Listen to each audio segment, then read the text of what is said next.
Hello, brothers and sisters. How are you today on this day of May 8th, 2025? And you know that May is the month of Malcolm X. Now, I want to get right into the readings because I have a lot to share with you today. But I do want to tell you this about the good brother Malcolm X. First of all, like I said in Tuesday's show, if you're not aware of Malcolm, please listen to his speeches on YouTube and certainly get his speeches in book form. Malcolm X Speaks. And here's another one that I recommend. Malcolm X, The End of White World Supremacy. Okay. Now I want to share this little tidbit with you as well. And it's actually more than a tidbit. Malcolm X's father and mother were influenced greatly by the Honorable Marcus Garvey, who started the Universal Negro Improvement Organization. If you don't know Marcus Garvey, get this book. Not only did Malcolm's father study under Marcus Garvey, but so did the Honorable Elijah Muhammad. Marcus is important. And this is him in his regalia, because he used to have these parades in Harlem. W.B. Du Bois didn't like him that much, but that's another issue I'm not getting into. But I do want you to know Marcus Garvey because he influenced Earl Little and Louise Little. And of course, Malcolm X's parents influenced him. So I'm going to get right into the half that's never been told because I have several good things to say to you today, and I want to make sure that I've covered the reading. All right, so you all know the half. You all know the half has never been told. And let me give a shout out. Oh my goodness, let me give a shout out before I even begin to my new subscribers. It means a great deal to me. How you doing, James? I'm glad you're here, my brother. All right, there we go. And let's see, who is this person? Let me show this. Are you paying? Absolutely, I'm paying it.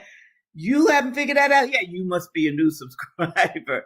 Yes, I am. Absolutely. What happens to Africans anywhere is of concern to me. Now, because I was born here in the Americas and my ancestors were enslaved in the Americas, I concentrate very much on them. But since you mentioned Pan-African, I mean, Ibrahim Traore, I'm not going to get into that because it's so much to say about that, good brother, that I'm not going to get into that, but I am very much aware.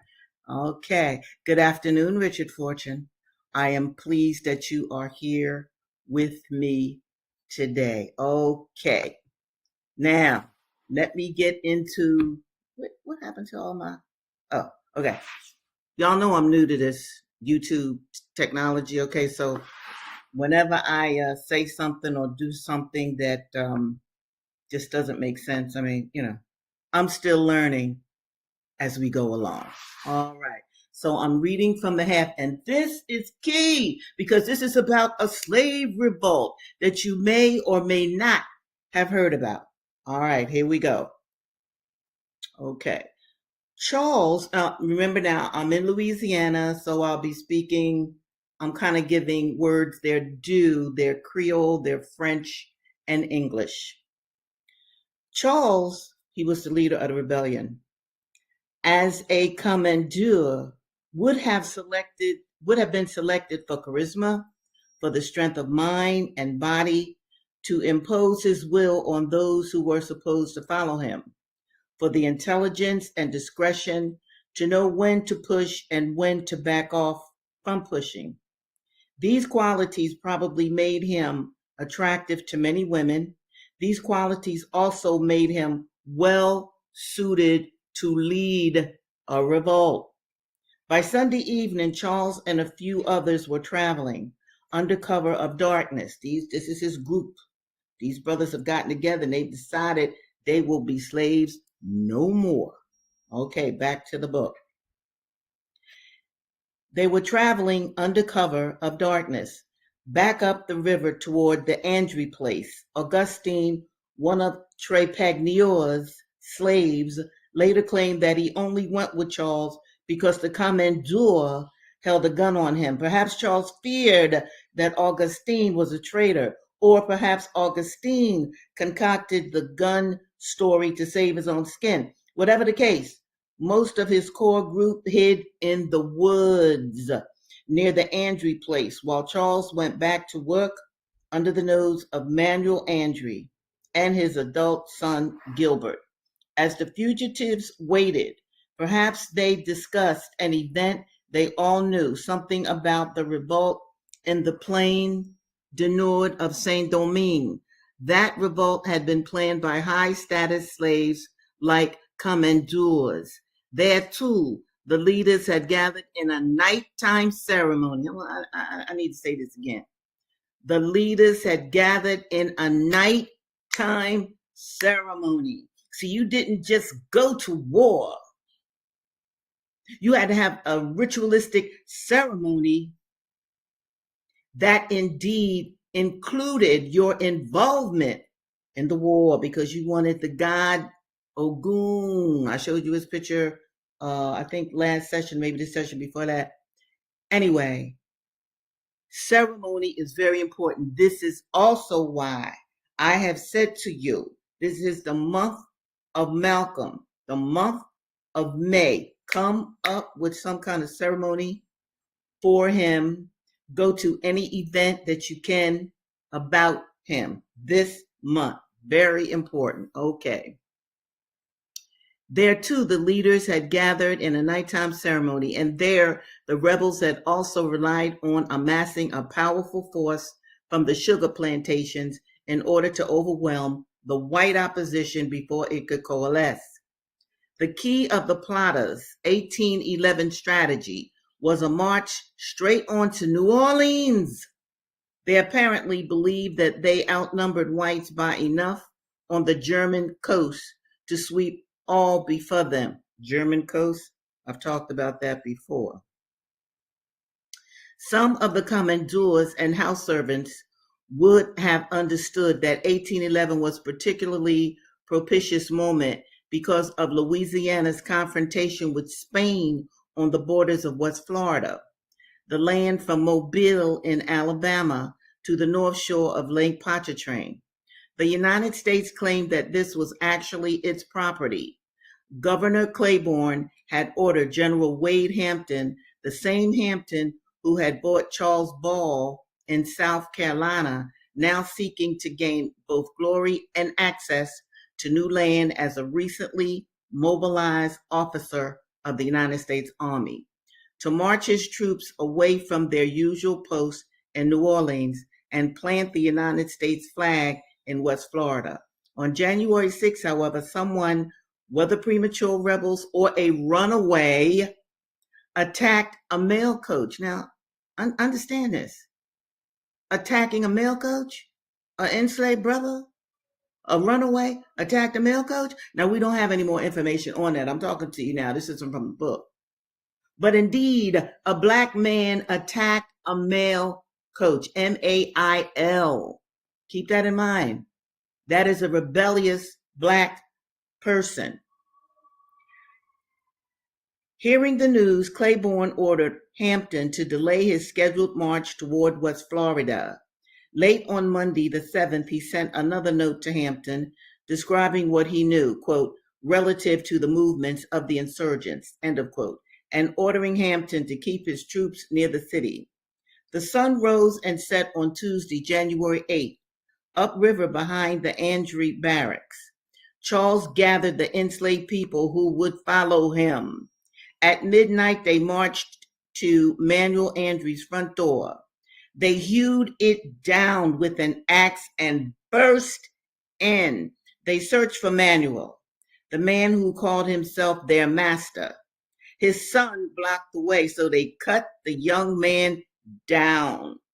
A glancing axe stroke pursued the father as he hurled himself out the window, but he hit the ground running and reached a boat by the levee. Andre cast out into the river. for the west bank of the Mississippi, where he planned to raise the alarm. Okay, that's from the hat. So those of you who never heard about this particular slave revolt, you're going to hear more about it from me next week. Now, I'm going to read from Blake, which is a novel that was written in 1858, 1859, and published in a magazine in 1860. Now, for those of you who might remember from previous episodes, I talked about there was a raffle. N-word dogs, nigger dogs, or Negro dogs were being sold. A 10-year-old little Negro girl being raffled off, a horse and buggy. So anyway, I'm going to pick up. We're still dealing with the raffle and the dogs. Now, the dogs have been let out, and the owner of the dogs, Mr. Sprout, swears that they can eat any nigger, because these are the words in the book, that they find. All right, where am I? Now, Henry Blake is hiding in the woods, so he hears what's going on. Okay. What the Harry does this mean?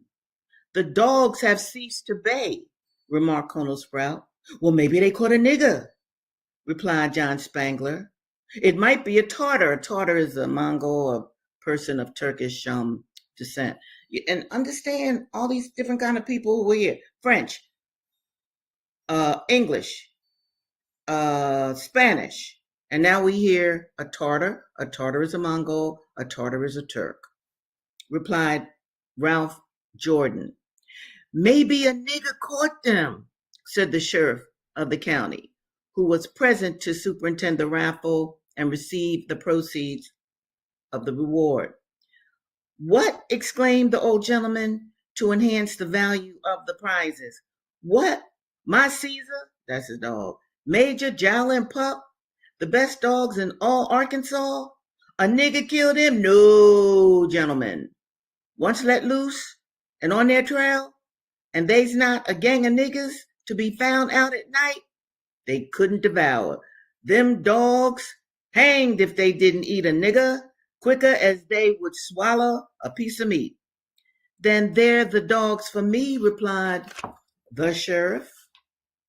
And me, said Spangle, a noted agent for catching runaway slaves, the origins of the police. The raffle, exclaimed several voices, eager for the chance, estimating at once the value of the dogs above the aggregate amount of the stakes. But the dogs, gentlemen, they're not here. Give us the dogs first, suggested an eager candidate for competition in the prizes. No matter, gentlemen, we'll be starting, said the colonel. When they've caught a nigger, they'll be back again. But how will they be managed at attacking strange Negroes? Inquired Ralph. I want you to listen to this next line. Oh, the command of any white man is sufficient to call them off. And there's plenty of us wherever you find niggers. The command of any white man. Okay? We'll call off those dogs. You see the white power going on here? Do you see that? All right, now who's this? Let me bring this person up.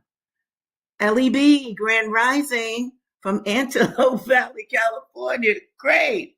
I'm newly subbed and overjoyed. I'm LEB, I'm overjoyed to be found now. Thank you very much and welcome. All right, that's the second book. Now I'm going to read from the narrative of William Wells Brown. He, like Frederick Douglass, was an enslaved child and grew up in slavery. Very, very important, okay? This book was written in 1853. Now, I've already read that poem. That poem just, I know those of you who heard the poem about the little blind boy that was sold, that the white woman wrote about. So very, very sad. But in any event, I want to read this, just a portion, because I got to get to Fred, because Fred today, he's going to blow your mind. All right, where am I? Let me see. Now, this is William talking. Nothing was more grievous to the sensitive feelings of William, that's our hero here, than seeing the separation of families by the slave trader, husbands taken from their wives and mothers from their children, without the least appearance of feeling on the part of those who separated them. While at New Orleans, notice this is a whole nother different book. Notice how New Orleans keeps coming up. Notice how Louisiana keeps coming up. While at New Orleans on one occasion, William saw a slave murdered. Now, understand William's kid. He's about 10, between 10 and 12. The circumstances were as follows. In the evening between 7 and 8 o'clock, a slave came running down the levee, followed by several men and boys.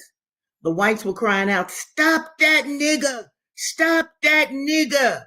While the poor, panting slave, in almost breathless accents, was repeating, "I didn't steal the meat. I didn't steal the meat." The poor man at last took refuge in the river. The whites who were in pursuit of him ran on board of one of the boats to see if they could discover him. They finally espied him under the bow of the steamboat Trenton. They got a pike pole and tried to drive him from the hiding place. While they struck at him, he would dive under the water. The water was so cold that it soon became evident that he must come out or be drowned. While they were trying to drive him from under the boat or drown him, he, in broken and imploring accents, said, "I didn't steal the meat. I didn't steal the meat. My master lives up the river. I want to see my master. I didn't steal the meat. Do let me go home to master." After punching and striking him over the head for some time, he at last sunk in the water to rise no more alive. On the end of the pike pole with which they had been striking him was a hook, which caught in his clothing, and they hauled him up on the bow of the boat. Some said he was dead. Others said he was playing possum, while others kicked him to make him get up, but it was of no use. He was dead. Now, this is what I'm gonna stop right here. Lord have mercy. This is what I want you all to consider. What is going on in the mind, in the psychology of the whites who said, "Well, he's playing possum. He's playing possum." Let me tell you, okay, what's going on in their minds. And it's not just them. These are incidences. This, what I'm about to describe, is implanted in the white enslavers' minds because slavery was legal and slavery was cultural. "Oh, he not dead." This is one of the white people said, one of the white men. "He not dead, he playing possum." That's because they did not think of this man as a human. They thought he was something other than human. "Oh, he just playing possum. He's just playing. We didn't really kill him. We didn't really kill him." See, they have to say that in their minds so that they could go on enslaving Black people. They have to come up with these fictitious ideas that remove Black people out of the human race. "Oh, he's just playing possum. Oh, he's just playing possum." But he was dead. He was dead. He was DEAD. And if you think for 1 minute that those white men were, arrested and put in jail. Forget that. It was legal. It was understood that you should kill an N-word. All right. Now I'm going to Fred Douglass. Oh, wait till you hear this about Fred. Master Thomas at length said he would stand it no longer. Fred was letting loose his horse so he could go to his master's father-in-law just to get something to eat, because his master, Thomas Auld, was starving.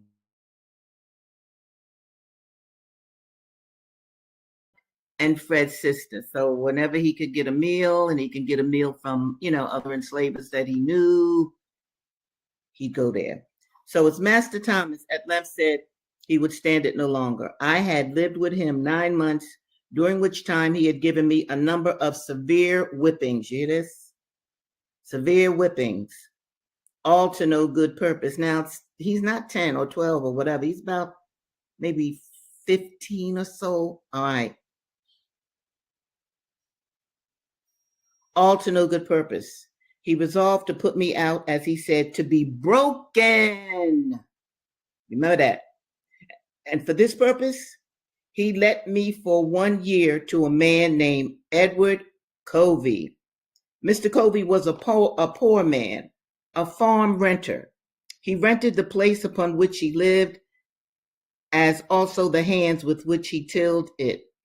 Mr. Covey had acquired a very high reputation for breaking young slaves, and this reputation was of immense value to him. It enabled him to get his farm tilled with much less expense to himself than he could have it done without such a reputation.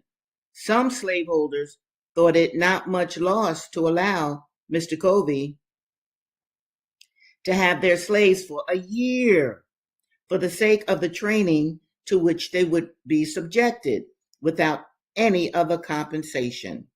He could hire young help with great ease in consequence of his reputation. Added to the natural good qualities of Mr. Covey, he was a professor of religion, a religious man, a pious soul, a member and a class leader in the Methodist Church. All of this added weight to his reputation as a nigger breaker. A nigger breaker. This was a job in America. I have told you before.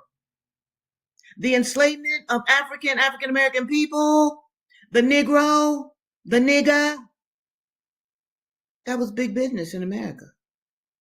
That was big business in capitalistic America. He was called a nigger breaker.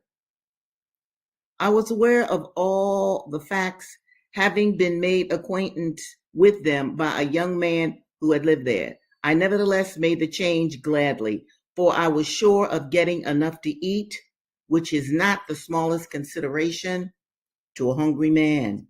I left Master Thomas's house and went to live with Mr. Covey on the 1st of January, 1833. I was now, for the first time in my life, a field hand.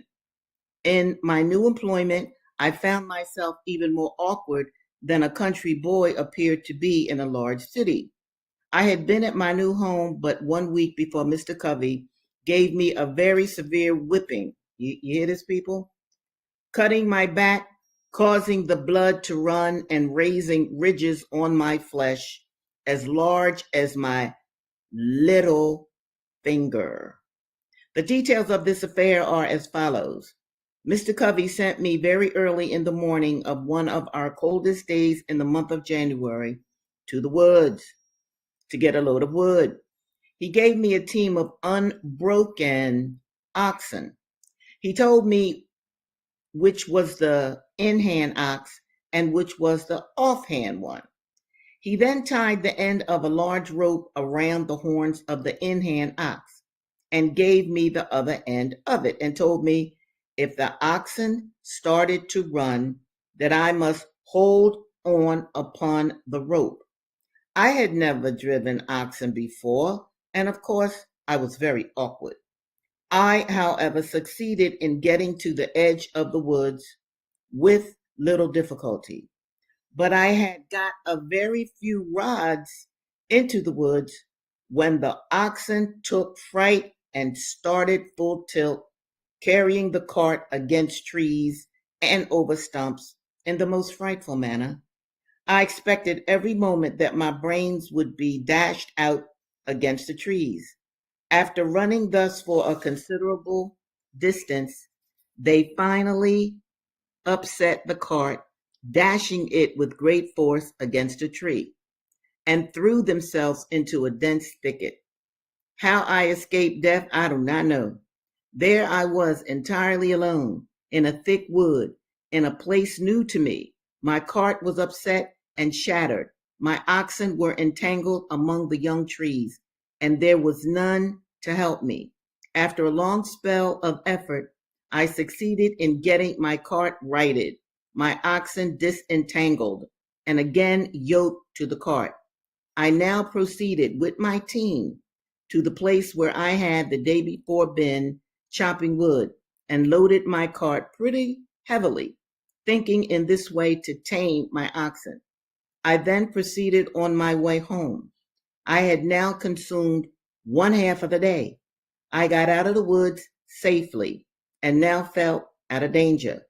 I stopped my oxen to open the woods gate, and just as I did so, before I could get hold of my ox rope, the oxen again started, rushed through the gate, and catching it between the wheel and the body of the cart, tearing it to pieces, and coming within a few inches of crushing me against the gatepost.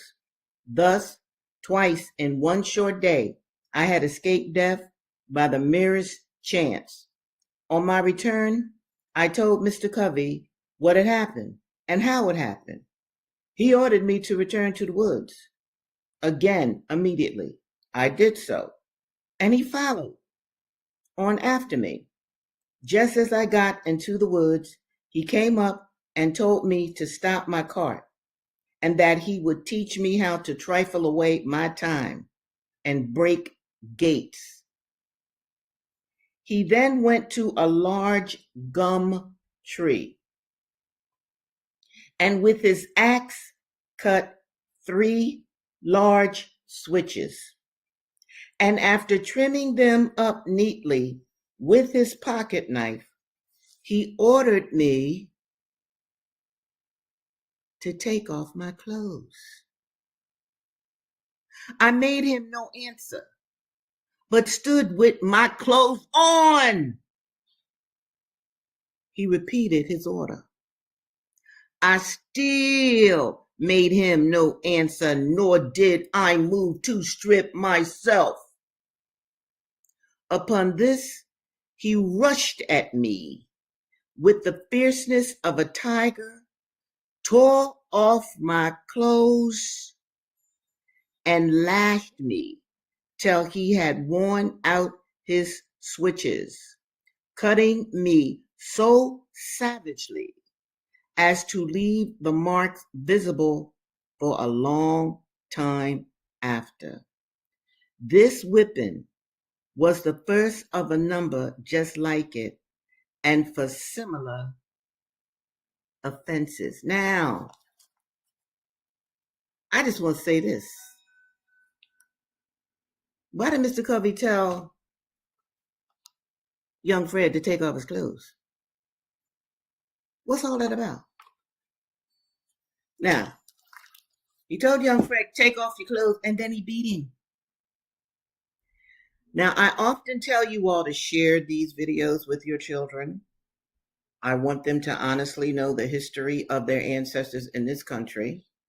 And these videos can be shared not even just with Black children, but any child who is an American, because this kind of history is often camouflaged or left out of the narrative of mainstream history. So what I'm about to say is very adult, and I just wanted to warn you all before I say it. Have you ever heard of sadomasochism? Have you ever heard of that? And if you haven't, because I'm definitely not going to explain it here. If you haven't heard of sadomasochism, I want you to check that out. Because when Covey told this man who was in his charge, an enslaved man, take off your clothes, he didn't say, take off your shirt so I could beat you. He said, take off your clothes. But Fred didn't do it. Now, he's probably shocked out of his mind because of all the beatings that he's gotten from previous masters. It didn't go down like this. But Mr. Covey told him to take off his clothes. So I really just want you to remember this. This is important because this is about who has the power. And clearly the whites had the power. Okay? But I also want you to understand, just like James is saying, Fred stood firmly. Now he was confused. He was absolutely confused. Now remember, the man, Fred had just escaped death with them unbroken oxens twice that day. Understand that, people? This was a whole new experience for him. But mostly, this is what I want you people to understand. All of this was legal in America. There were jobs, employments called nigger breakers. Now, maybe when they advertised, they said Negro breakers. I don't know. I haven't seen any advertisements. I haven't come across them yet. But I know that he was called a nigger breaker because that's what Fred Douglass wrote. And in closing, I just want to remind you again, look here. Michael, wait a minute. This is Michael. Where you been? I've been looking for you. I'm so glad you're here. All right. So I'm about to sign off for today. Good. That's a nice banner. Know that you are wonderful. Know that you are magical. Let me even find some more that I want you to know about yourself. Know that you are a gift from the universe.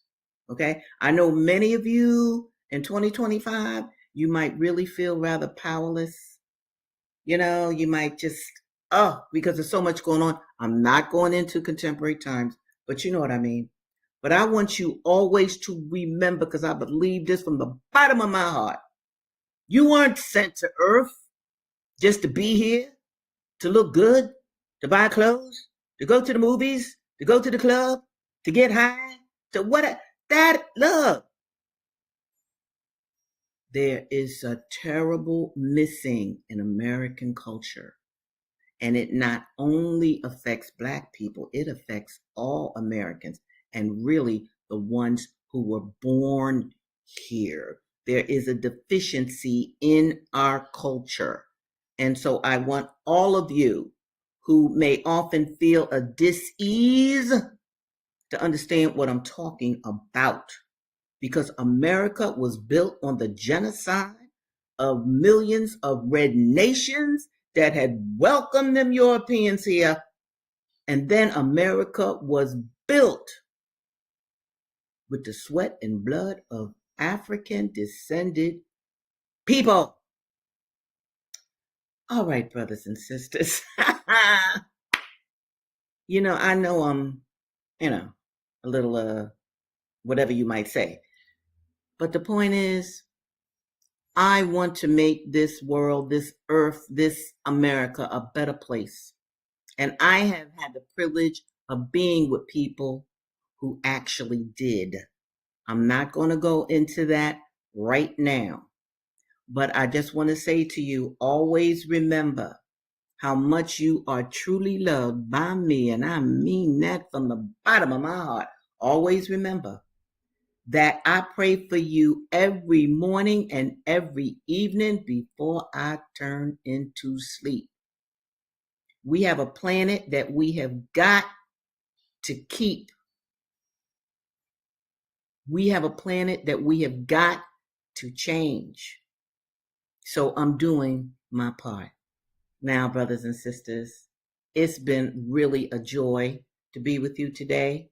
And I will see you next Tuesday, 2 o'clock, right here. Have a great weekend and do something good for humanity. Bye now.